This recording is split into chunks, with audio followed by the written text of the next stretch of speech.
Rosa.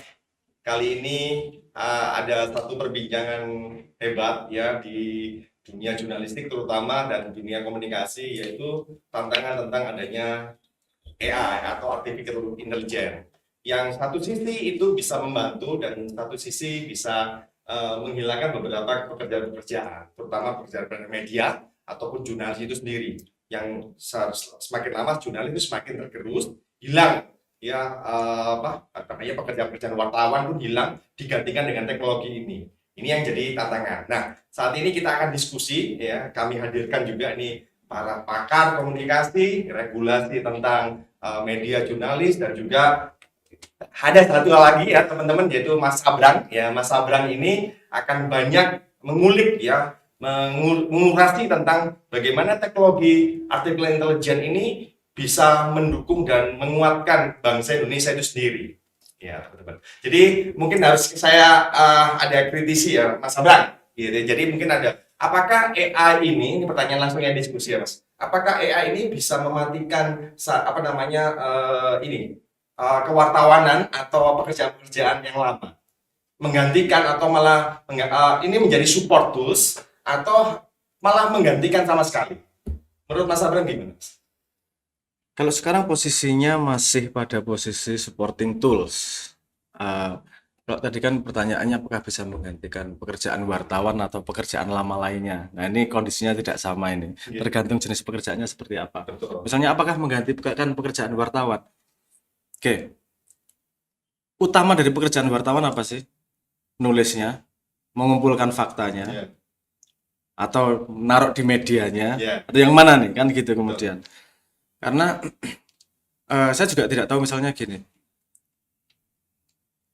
kalau intinya adalah menyampaikan sebuah berita yang fakta disampaikan dalam bentuk storytelling, di situ ada kemungkinan, enggak cuma kemungkinan ya, itu pasti ada bias personal dalam menyampaikannya, atas bias asosiasinya dia sama siapa dan seterusnya, ada bias-bias tersebut.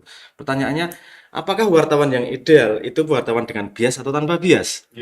Kalau yang ideal adalah penulisan storytelling tanpa bias, AI sangat bisa menggantikan. Betul. Kan gitu kemudian.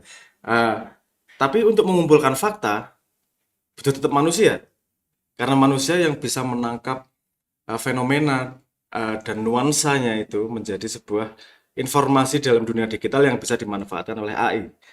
Itu jadi kalau sudah masuk ke dunia digital, AI hampir bisa handle semua. Tapi kalau dari kenyataan ke dunia digital, itu tetap manusia itu jembatannya itu. Itu tetap manusia yang harus nulisnya, manusia yang harus menyampaikannya, manusia entah cerita, entah foto. Tapi kalau udah di digital bisa diolah sama AI.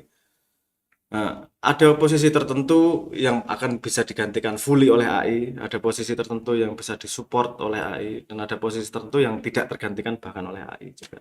Ya, spektrumnya luas, AI tinggal makainya seberapa.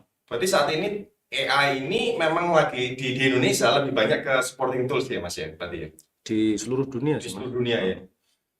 Saya dengar di ini tadi ngobrol-ngobrol teman-teman ya, jadi ngobrol-ngobrol sebelum kita podcast. Jadi Mas Abraham bilang bahwa di Indonesia ini adalah negara yang terakhir yang menggunakan AI. Maksudnya ini kan kacau ya. Padahal semua negara.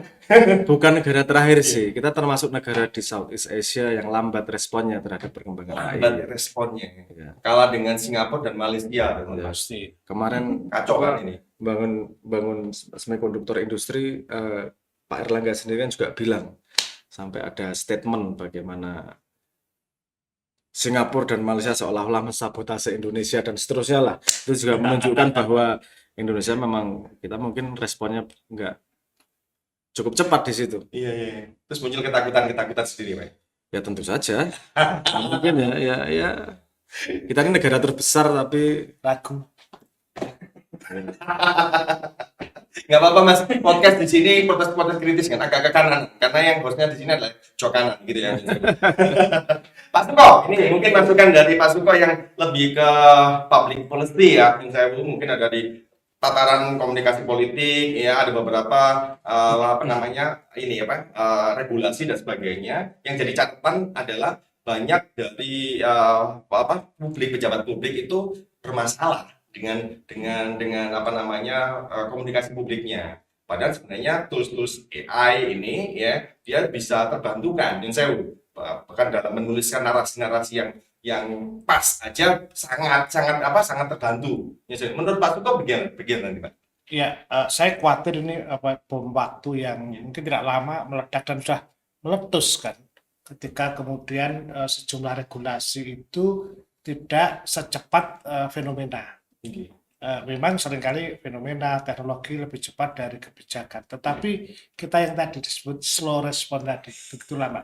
Misalnya kita lihat Undang-Undang Pers itu tahun 99. Ya, Undang-Undang Penyiaran itu tahun 2008. Undang-Undang ITE 2010. Udah 15 tahun lebih. Sementara iya, momentum 15 tahun terakhir itu terjadi disrupsi luar biasa ya. Disrupsi yang kemudian gak iso meneh regulasi ini ditempatkan dengan gejala yang ini. Nah, kalau yang dikatakan Mas Abram misalnya dalam dunia wartawan, yang dicari misalnya pers harus objektif. ya, AI lebih objektif karena kalau kita kalau ukurannya seperti itu. betul. Jadi saya kira memang harus ada revolusi dalam dunia jurnalistik berkaitan dengan fenomena AI. Iya, iya. Jadi seperti yang disampaikan Pak Kampus-kampus, Sarman kan, ya. teori-teori lama Iya. pun juga sudah gugur sebetulnya. Iya. Yang liti Mas Acang itu Iya, pas itu. faktanya. Kan banyak yang gugur Mas Acang ya. Iya, bukan gugur sebenarnya, cuman Hancur. update. Jadi sangat-sangat pendek. Mungkin nanti Mas Ram jelasin tuh apa namanya cara kerja AI yang pertama, terus kemudian perkembangan LLM ini, mesin di belakangnya AI ini. Ini kan perkembangannya sangat-sangat cepat. Iya. Kita baru kemarin ngomong adopsi AI, di sana sudah ngomong super alignment. Nah, Udah ngomong alignment gitu. iya. Nah, cuman yang tak lihat tadi kalau misalnya ada yang disebutkan yang jurnalisme digital gaya baru kan nggak hanya sekedar mengabarkan informasi, Betul. surat kabar di Betul. mainstream di Eropa dan Amerika sudah Sudah nggak ada surat kabar. ada ke analisis yang mendalam tuh. Iya. Nah, bayangkan seorang wartawan harus menggali data dari 10 tahun terakhir hanya untuk menunjang beritanya. Ya udah, dia beritanya udah naik, isunya sudah Ganti. lewat. Ya. Mungkin ya di situ mungkin bisa punya tempat. Misalnya dia harus menganalisa berapa banyak data. Misalnya ada berita tentang kebakaran lah misalnya di suatu tempat. Biasanya kan kalau kita berlomba kalau wartawan yang lama kan dia menyajikan beritanya itu 5W1H. Ya. Terus kemudian ketika ada media sosial kan 5W1H juga sudah ada meskipun terpecah-pecah. Ya. Si A mengabarkan dari lokasi itu sudah WR-nya sudah dapat tuh. Sudah memenuhi unsur itu ya. Nah, kan wartawan harus lebih dalam lagi. Kenapa namanya frekuensi kebakarannya di area itu berapa? Setiap 2 tahun sekali ada 10 kali ya. Nah, mungkin apakah ini bisa di situ? Yang pertama itu. Kemudian yang kedua, ketika produknya jurnalisme kan tetap informasi, mau apapun itu kan. Betul. Nah, mengenerate informasi itu karena kita bekerja dengan waktu, apakah AI punya bisa dimanfaatkan di situ? Itu menjadi supporting tools. Iya. Iya. Itu ya kalau di AI. Nah, soal yang tadi ke Pak Suko public policy, saya kemarin teringat di mana kata Kanada atau gimana. Jadi dia AI itu mensimulasi kalau sebuah regulasi itu diaplikasikan ke masyarakat. Memang ini ya kontekstual terbatas. Iya. Jadi dia dikasih data untuk belajar mengenai fenomena selama 20 tahun terakhir mengenai kalau nggak salah itu abrasi di pantai. Iya. Nah, kalau regulasi AI ini diterapkan, berapa lama sih abrasi ini bisa dikurangi? Itu yang kerjakan bukan lagi tenaga ahli staf DPR. Mereka sudah punya itu. Nah, mungkin di situ. Iya. Gimana Mas Abram? Pertanyaannya gini kemudian, kalau AI punya kapabilitas untuk memproses data yang segitu besar time series itu tadi, 10 tahun terakhir untuk disampaikan kepada wartawan dan wartawan menuliskan kepada masyarakat. Pertanyaan saya, kenapa butuh wartawan? Nah, Karena dia bisa mengumpulkan dan langsung dikasihin ke masyarakat. Dan bahkan ini bisa jenis jurnalisme yang baru yang bisa dilakukan AI adalah bukan satu tulisan untuk orang banyak, tapi satu tulisan untuk satu tulisan. Dengan fakta yang sama, masyarakat bisa bertanya kepada AI-nya untuk informasi yang sama, tapi dengan cara penyampaian yang berbeda sesuai dengan cara berpikir orangnya nih. Karena orangnya yang bertanya, misalnya gini, ada AI yang nemenin si A nih, dia tahu profilingnya si A. Kalau belajar dia lebih cepat dengan cara abduktif misalnya. Dia teknik penceritaannya lebih kasual. Iya. Dia nggak pakai senang cara formal. Ketika dia nanya, AI-nya jawab pakai cara dia. Iya, Informasinya sama, satu sumbernya. Bisa disampaikan ke banyak orang dengan cara yang berbeda. Itu jembatan tengah jalan, apa namanya? Wartawan sudah jadi nggak perlu untuk menuliskan satu berita. Betul, betul, betul. Karena kemudian sudah bisa personalize nih bahkan. Tapi jangan lupa, Personalize ya. bisa sangat personalize, tapi tetap itu berakar pada satu dataset yang sama nih. Nah, fungsi wartawan bukan lagi mengumpulkan informasi untuk disampaikan kepada masyarakat, tapi kemudian mengumpulkan informasi untuk disampaikan kepada AI. Yang AI yang akan menyampaikan kepada masyarakat. Posisinya bisa gitu. Ada pertanyaan berikutnya. Satu orang wartawan bisa mengumpulkan berapa berita sih? Berapa fakta sih? Iya. Kalau AI membuka telinganya untuk semua masyarakat apa namanya Indonesia, artinya pada sebuah kejadian ada 100 orang yang melaporkan hal mikro, tidak perlu komprehensif ya. Betul. Tapi kalau semua melaporkan, AI akan bisa membangun cerita yang lebih komprehensif dan lengkap nih. Artinya tidak perlu ada lagi penyambung informasi karena itu sudah dilakukan oleh apa namanya AI sendiri dan masyarakat sendiri dengan sebagai eyewitness. Terus piye iki mau wartawan, makanya tadi pertanyaan pertama saya adalah core value wartawan itu pada apa sih? Biar nggak bias tadi ya. Mungkin itu salah satunya, atau mengumpulkan informasinya, atau menyampaikan informasinya, atau menjadi apa tempat sandaran objektivitas memandang sebuah informasi, atau yang mana nih? Ini mungkin pertanyaan yang terlalu filosofis, tapi kalau Harus dirumuskan. harus dirumuskan. Kalau kita tidak punya rumusan itu, Betul. kita nggak akan tahu apa positioning wartawan kemudian di mana. Karena kalau melihat sekarang, kalau wartawan nanya sama AI, kenapa orang nggak nanya AI langsung? Bisa kok. Betul. Jadi profesi itu bisa hilang. Profesi wartawan. Ah. Ya kalau fungsinya sudah digantikan Dalam oleh definisi yang lama mungkin bisa hilang. Nah, ya, artinya kan kalau Dalam kita definisi masih sama. menggunakan konsep bahwa wartawan turun, verifikasi masyarakat, cari narasumber, mungkin sudah Ya, tidak bisa bisa. lagi ya. Tapi kalau dengan cara-cara baru, tetap kehadirannya kan tetap dia kan harus meramu. dan verifikasi informasi itu nggak susah-susah amat kok dalam tanda petik ya. Apa Iya. kita nggak bisa ngomong bahwa itu 100% benar ya. Tapi kita ngomong Bayesian berapa persen benernya itu sangat tidak susah. Ini sudah dilakukan Wikipedia sebelum AI.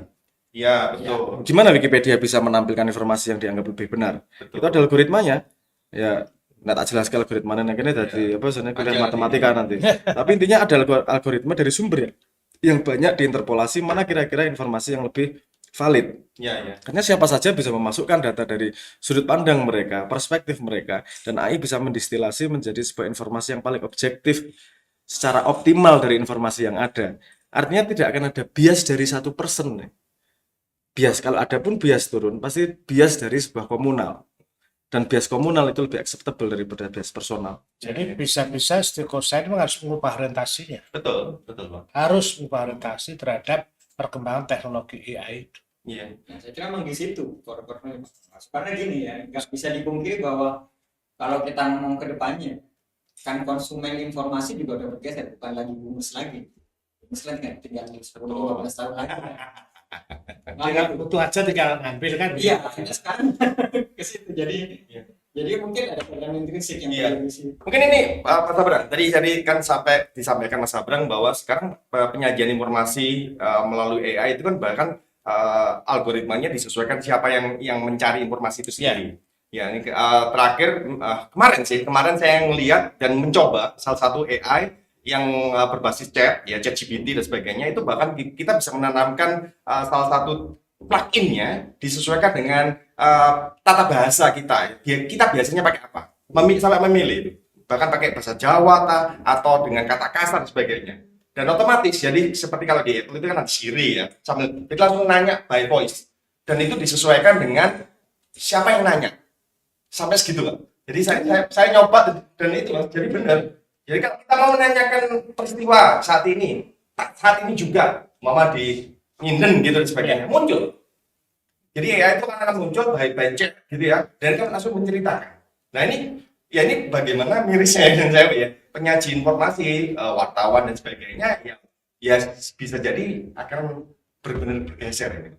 Lebih jauh kan Anda bisa ceritakan informasi dengan cara saya, tapi yang cerita Dian Sastro, yang keluar suara Dian Sastro. Betul. Bisa. Mas, ini peradaban choice sekarang ini masuk pada peradaban just in time and choice. Betul. Gesernya kalau dulu kita radio nih. Iya. Radio itu kita just in case. Kita dengerin radio, siapa tahu lagu favorit kita keluar. Iya. Just in case. Bergerak jadi Spotify atau Iya. Deezer atau kita pengen yang dengerin apa bisa nih. Film bergerak lagi ke situ. Betul. Berita kok enggak? Pasti ke sana sama aja karena budayanya mintanya on demand nih. Ya, implikasinya dengan apa yang disampaikan Mas Abrang Iya. bagi orang-orang senior untuk tidak mengatakan tua. Itu kadang itu ada kegamangan, Mas. Apa yang bayangnya susah. Tapi kemudian fakta yang ada ketika kita membandingkan, terutama saya menemukan ketika ada konsep prosumer gitu ya. Seseorang itu kan menjadi produser dan sekarang konsumer. Sekarang newspaper was die sejak 2015, terus televisi, radio runtuh itu. Setiap orang sekarang menjadi produser. Iya. Orang di pucuk Pacitan dia bisa melakukan cah ngarit ngai berita dan sebagainya. Maka kemudian percakapan kita sebagai saya melihat komunikasi pasti ada zaman baru. Kita berbicara dengan tools. Iya. Maka ya saya percaya bahwa dalam sosiologi komunikasi itu ada equilibrium ya. Pada titik tertentu nanti akan terpola sendiri. Polanya seperti apa? Ya saya tidak tahu persisnya. Iya. Tapi pasti akan ada perubahan dengan adanya AI. Dan dengan ada perubahan itu mau tidak mau kita harus masuk ke sana. Makanya belajar kesetikusan. Ini Pak Rektor kita undang. Iya. Para rektor-rektor. Gitu Mas Ajang ya. Iya. Mas Ajang. Kalau saya mungkin seperti yang Mas Abang, kalau kita melihat perkembangan saat ini ya, ketika GPT kemarin booming terus meledak, trajektorinya ini akan seperti apa sih? Adopsi AI terutama. Kalau kita saya nggak ngomong ke Indonesia karena sekarang hampir batas geografi sudah hampir nggak ada. Sudah tidak ada ya. Termasuk tadi yang bahkan orang di Pacitan ngambil gambar yang di Alaska sudah bisa lihat langsung lihat di waktu yang sama. Betul. Trajektorinya ini tentang AI yang sekarang. Kita belum ngomong AGI macam-macamnya. Nah, dan adaptasi dan yang harus kita persiapkan yang pertama mungkin sebagai konsumen. Yang kedua mungkin sebagai gimana memanfaatkannya. Mungkin itu trajektorinya yang karena saya dengar kemarin si CEO-nya itu kan sudah mulai ngomong soal UBI macam-macam kan. Dia sudah ngomong impact sosialnya akibat AI ini akan kemana sampai dia ngomong kalau perlu orang nggak usah kerja karena nanti kita buat aja upah minimum gitu, universal basic income yang kemarin udah geser ketika dia ngeliat GPT ini bukan UBI lagi dia ngomong kalau gitu income-nya kita kasih sebagai credit point-nya tokennya GPT. Nah nanti kalau dia memang butuh makan tokennya bisa dia jual tuh ke industri katanya sih Ini bisa jadi currency. itu. Kekuatan itu manis. Di atas posisi di atas dimaksimalkan gitu kan posisinya. Tapi melihat perkembangan ini ada impact positif dan negatif dengan AI ya. Biasanya gini, ketika teknologi baru datang dan dia menjadi leader di situ, itu butuh waktu panjang untuk cost-nya jadi turun sehingga accessible ke publik. Tapi kalau kita ngelihat perkembangan transformer generatif AI, ini dropnya cepet banget, nggak sampai setahun. Yang tadinya drop price-nya, ketika training 3,5 itu mungkin bisa sampai 10 billion. Itu Alpaca bangun, sekarang yang kapabilitasnya hampir sama, itu $1.000 cukup tuh, kayak gitu. Artinya di sini tetap ada struggle dari sudut pandang teknologi maupun dari dinamika sosialnya. Ini yang paling mengerikan gini. Kalau orang semakin tahu bahwa AI itu akan digunakan, artinya pasarnya semakin lebar, semua akan membuat AI. Kita akan masuk sebuah fase yang namanya dark forest. Dark forest itu gini, kita nggak tahu nih di internet itu yang kita tonton itu buatan manusia atau buatan AI. Benar atau tidak juga. Benar atau tidak. Itu lebih jauh dari benar atau tidak. Ini yang bikin manusia atau bukan aja kita nggak tahu. Iya, Itu sama sekali saya belum pernah saya sama sekali tidak bisa punya bayangan apa yang terjadi setelah itu. Karena impact-nya belum pernah terjadi sebelumnya. Iya. Itu sebuah keadaan yang kita belum pernah belajar, Ngeri. nggak bisa belajar dari masa lalu. Artinya ini benar-benar sebuah keadaan yang baru nih. Dan ini gimana kita mau ngerespon itu sebagai human? Apa basic drive up kita yang mana nih yang bereaksi terhadap itu? Nah, itu mungkin masalah yang agak high level. Masalah yang lebih fundamental lagi, yang lebih low level lagi. Nanti akan datang ke equilibrium. Nah, sebuah equilibrium yang dikatakan oleh Pak Suko. Tapi semua transisi menuju equilibrium itu pasti ada korban. Menyakitkan. Pasti. Menyakitkan dan ada Yang korban. terbuang ada yang Pasti ada yang terbuang, ada yang. Nah, pertanyaannya ke arah mana nih? Siapa nih yang terbuang dan siapa yang tidak beradaptasi? Itu yang akan hancur. Iya. Sementara kita senang dengan menjaga budaya dan kultur, yaitu yang tidak buruk, tapi kadang-kadang keras kepala menjaga kultur yang tidak perlu dijaga, itu yang membuat kita tidak mampu beradaptasi, kan gitu. Padahal yang bisa bertahan adalah yang mau beradaptasi. Ini baru AI, belum pertumbuhan yang lain. KinRNA misalnya, itu apa namanya? CRISPR itu salah satu teknologi yang membuat gene editing menjadi sangat murah, tapi masih ada risk. Ya, ya. Tetapi Sempurna. belum sempurna, masih ada kemungkinan untuk rusak gennya dan seterusnya. Ini datang lagi nih satu teknologi baru, cRNA. Itu saya baca jurnalnya 3-4 hari yang lalu. Itu lebih tajam, lebih murah dan lebih low risk daripada CRISPR. Artinya ini kalau diimplementasikan kepada manusia, ini percobaan pertama di Jepang nih urusan bagaimana dia bisa mengolah RNA dari manusia. Prediksinya bisa membuat manusia umurnya bisa lebih dari 200 tahun. Ini masalah sosial apa lagi nih? Waduh. Tentang umur, tentang kognitif dan Iya. seterusnya nih. Ini hal yang tidak mudah untuk kita hadapi. Kita mau antisipasi gimana, mikir survive aja masih mumet nih kan gitu. mikir survive aja masih mumet, Mumet. apalagi lihat itu. Di situ yang mungkin saya pikir kalau ngomong public policy itu mungkin apa namanya harus bisa mengantisipasi itu untuk melindungi masyarakat banyak, tapi dia meminimalkan korban lah. Gini juga, ini ada loop problem juga nih. Public policy itu butuh ingest data yang sangat besar untuk bisa menemukan public policy optimal kita ke depannya. Sekarang kita undang-undang punya berapa juta halaman nih, yang ingest berapa lama? Oke, rapat-rapat menghabiskan waktu setengah tahun. Oke, kita punya undang-undang, teknologi sudah berubah. Iya. Oke. Yang saya usulkan kepada pemerintah kan elevate teknologi ini, karena teknologi ini punya potensi untuk seperti imajinasinya gini, seperti bunga majemuk. Bahasa Indonesia bunga majemuk ya, compound interest ya, bunga majemuk. Bunga berbunga, artinya bunga duit menghasilkan bunga. Ini digabungkan lagi menghasilkan bunga lebih besar. Ini yang terjadi dengan AI. AI membantu riset. Riset itu membuat AI lebih pandai. AI lebih pandai membantu riset yang akan membantu AI lebih pandai lagi. Artinya ini tumbuhnya eksponensial ini. Sangat eksponensial. Dan untuk memecahkan masalah yang non AI, misalnya masalah regulasi ini tadi yang bisa dibantu oleh AI. Kalau Anda nggak nge-patch, kalau nggak masuk sama kekuatan AI, kemampuan kognitifnya nggak akan cukup itu untuk menyamai speed perkembangan AI-nya ini. Ini gambarnya agak kompleks ya. Iya. Tapi yang Indonesia kalau mau bertahan harus adapt. Saya maksudkan dari public policy itu mungkin begini. Ada kalau kita ngomong kelas ya, ada kelas masyarakat yang mungkin nggak akan catch up sama perkembangan ini. Mau nggak mau lah, mau yang entah karena Ya, pasti. mental gap atau intellectual gap dimanapun Bahkan menolak ya. Nah, untuk ini itu mungkin bisa ada dalam tanda kutip jaring sosialnya yang dibuat oleh pemerintah. Karena kalau nggak salah Hawking sebelum dia meninggal kemarin, dia sudah ngomong kok kemarin akan ada suatu masa di mana sebuah perusahaan yang karyawannya hanya 5 orang itu mendapatkan omset sebagaimana perusahaan dulu yang berjumlah karyawannya sudah 2.000 orang dalam 100 tahun. Iya. Omsetnya hanya di bisnisnya itu startup dan digital dan AI ini. Makanya mungkin kami bilang ini harus dipecahkan, inequality yang akan diakibatkan oleh ini.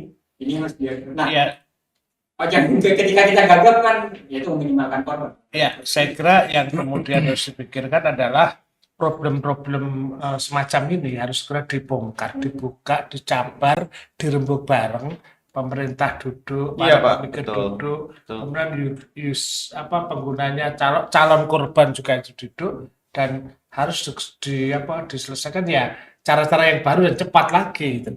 Kalau enggak ya kita cuman sidang, padahal nggak jadi lagi terus liar, bukan saya tidak mengatakan liar tapi nggak tumbuhnya AI ini kan ya masing-masing akan potensi chaos loh dalam konteks. Oke, kemudian kuncinya adalah pada diskusi bersama, ngobrol bersama tentang masa depan. Pertanyaan saya, apakah pendidikan kita sudah memodali cara orang untuk duduk bareng memecahkan masalah, bukan duduk bareng untuk menunjukkan dirinya yang hebat? Ya, Gitu. Sama-sama solve problem nih. Ada nggak sekolah yang ngajari kayak gitu tuh? Tantangan. Dan Stikosa harus bisa menjawab bahwa ini Betul. adalah sekolah untuk menyelesaikan persoalan bersama, duduk bareng Cara tanpa komunikasi, cara komunikasi, Iya. cara lobby, mendengarkan, Iya, ya kan, cara negosiasi, tidak menang-menangan, Iya. tidak pinter-pinteran, solving problem. ya wih, itu keputusannya saya kira. saya langsung merinding nih Pak. Karena memang yang jadi tataran terdepan yang memang harus hadir di masyarakat ya pendidikan itu sendiri.